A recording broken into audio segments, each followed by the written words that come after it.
بسم الله الرحمن الرحيم. الحمد لله الذي أنزل على عبده الكتاب ولم يجعل له عوجا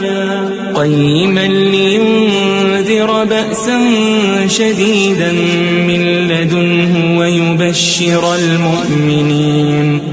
ويبشر المؤمنين الذين يعملون الصالحات أن لهم أجرا حسنا ماكثين فيه أبدا وينذر الذين قالوا اتخذ الله ولدا ما لهم به من علم ولا لآبائهم كبرت كلمة تخرج من أفواههم إن يقولون إلا كذبا فلعلك باخع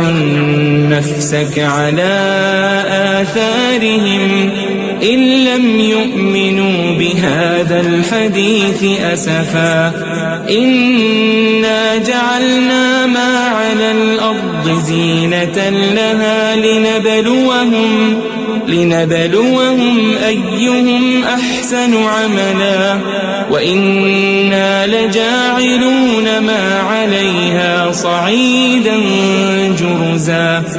أم حسبت أن أصحاب الكهف والرقيم كانوا من آياتنا عجبا إذ أوى الفتية إلى الكهف فقالوا ربنا آتنا من لدنك